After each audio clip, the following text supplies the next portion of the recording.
Right, my friends, you literally couldn't write this. I've literally, in the last video, did a video about my insurance company sending me an email saying that my circumstances had changed and it looked like they wouldn't be reinsuring me because people were getting a letter from Porsche to say that they basically their cars don't park them near the house because it could set the house on fire. But I didn't get that letter. But I did tell the insurance company, and they picked up on my telephone number and said, oh, your circumstances have changed, so it doesn't look like we're going to be able to insure you. Anyway, bit of an update. I came back to my ex-wife's house here and she says, oh, you've got a letter. And that letter is the dreaded letter from Porsche.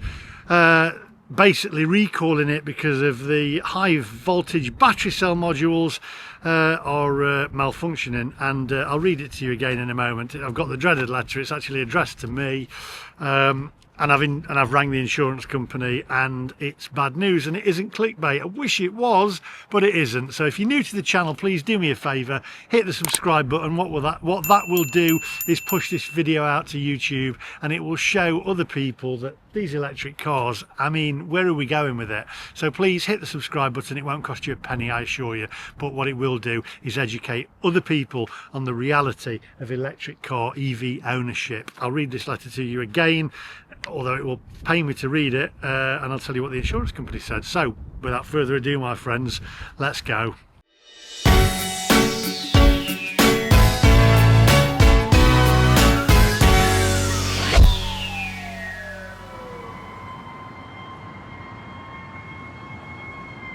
Right, my friends, so it says, here's a copy of the letter, look, it says WRS0 workshop campaign checking high voltage battery cell modules and installing battery diagnostic software.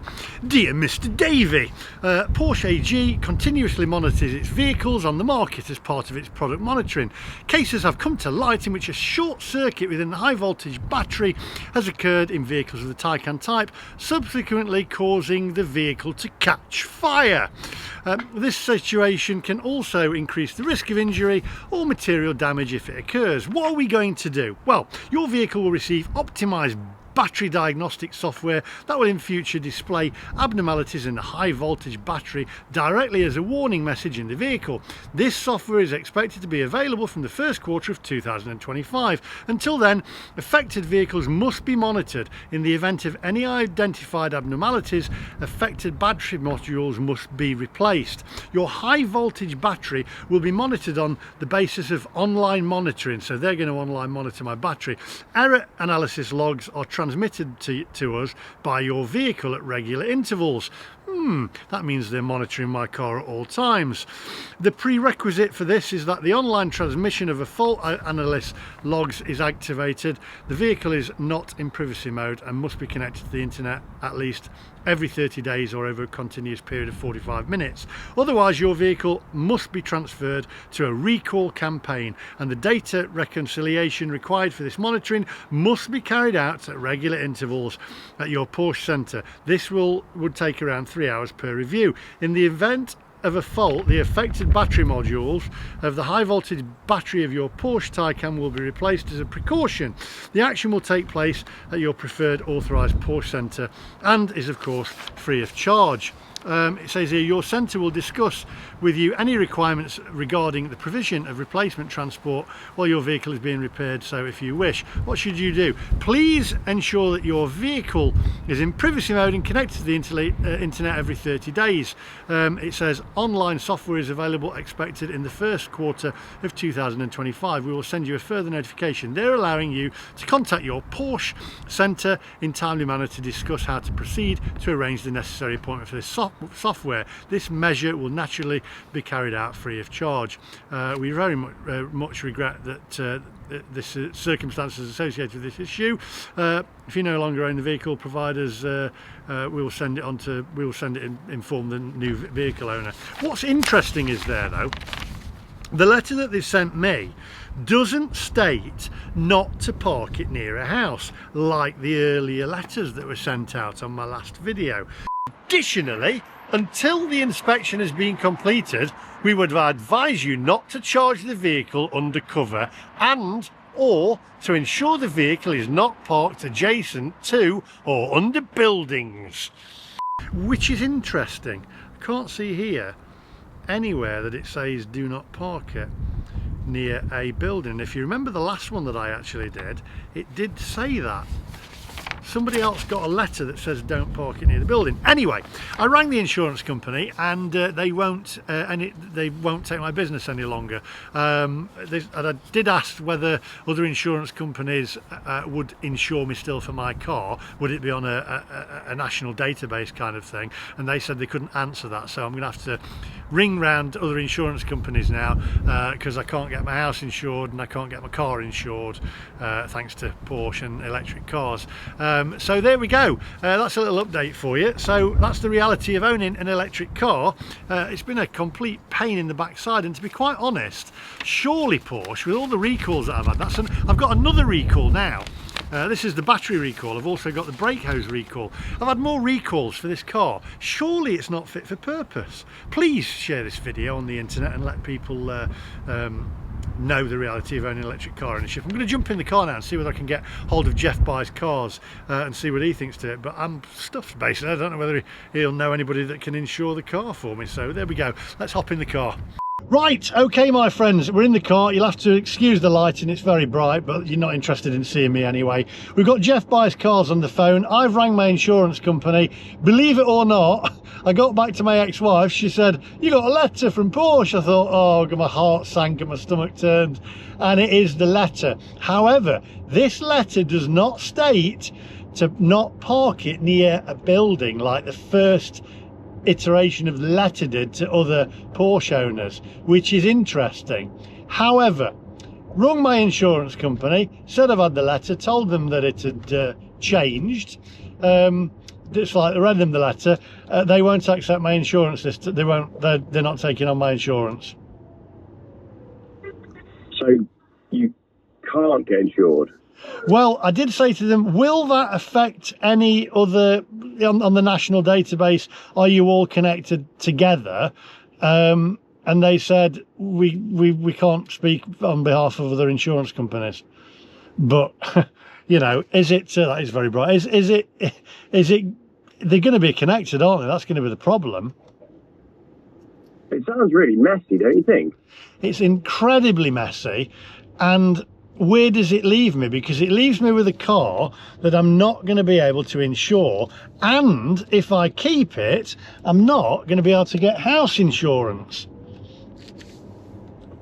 That's such an awkward position to be in. So where does it leave me, and why have they changed it from the letter to the first one said don't park it near buildings? Now they've removed that. So we don't know whether or not you're supposed to park it near a building or not, and we're not completely sure whether you can get insured, but your insurance are saying no. Your car insurance, I presume, is still fine. So I'm slightly confused by the whole thing. There needs to be one consistent message: either park it near the house, or don't park it near the house, or we can insure it, or we can't insure it. Well, my insurance company won't insure my car. They will not. They won't reinsure my car. So that's it. All my house insurance. They won't take me as a customer. Which insurance company is this? I can't say that on camera, just in case. I don't want any legal implications. But it's a major insurance company, and I've been with them, crikey, years. I mean, 20 years. I've literally just renewed the same insurance company. And the problem you've got is when you start drilling down to who these insurance companies actually are, there's really only 2 or 3 big ones. So if changes are going to be starting to be made at the top, then everyone's going to be in trouble on these electric cars. So you've now got to go and find a new house insurer and a new car insurer. Yeah, and we know that's going to put the price up. If their databases are connected, I mean, I haven't rang them yet, I'll give everybody an update, but if they are connected, then I've got a massive problem, because I'm not going to be able to get house insurance or car insurance because they won't take it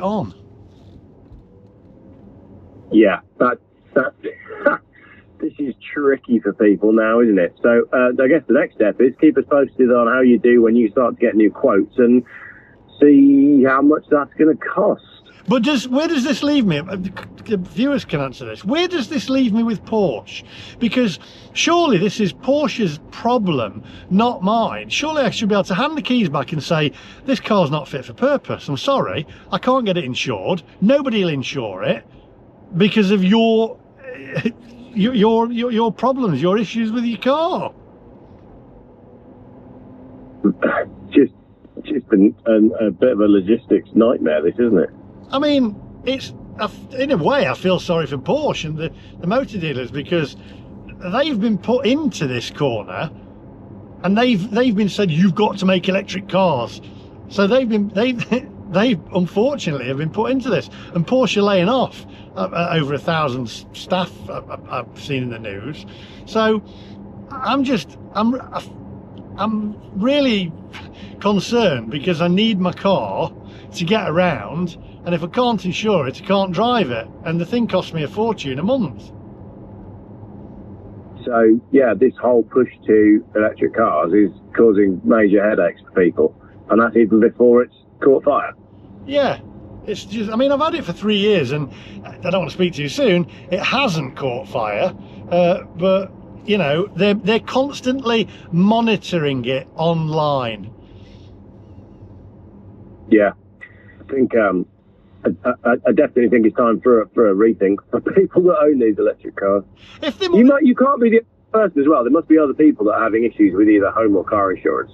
There's got to be. I don't know. I mean, if anybody else has got a Porsche Taycan out there, let me know. Have you had any issues with the insurance company? Have you told them? Because if you don't tell them, then you're in and it does set fire, then you've got an issue that they'll say, well, Porsche have sent out a recall letter, you should have let us know about that. So you can't lie to an insurance company. Yeah, it's all very awkward, isn't it? So I don't know what to do, and I wish it was clickbait, and I know my videos sometimes are a little clickbaity or whatever, but unfortunately this time for me it isn't. It's a letter that I've had, the insurance company won't insure me, and I'm left between a rock and a hard place, really. So there we go. Yeah. So well, yeah, I wish you good luck, and I look forward to seeing what kind of quotes you get. Yeah, I'm going to get some new quotes. So anyway, hit the subscribe button, subscribe to Jeff Buys Cars as well. I'll put his link on the end, and wish me luck. It'd be interesting. You've got an insurance company, haven't you, bloke? Have a word with him, see what he says, see if he can do me anything. It's just, I think they might deal with classic cars, so you're going to be out on that one. That Taycan's never going to be a classic. I don't know about that. It's yeah. You know, it's hot stuff. Right, anyway, on that bombshell, I'll catch you later, Jeff. All right, see you in a bit. Bye. Bye. Right, there you go, my friends. I don't know, what would you do? What can I do? Have you got any suggestions? Do you own a Taycan? Have you had the same problems? As I say, I'm stuck. I don't know.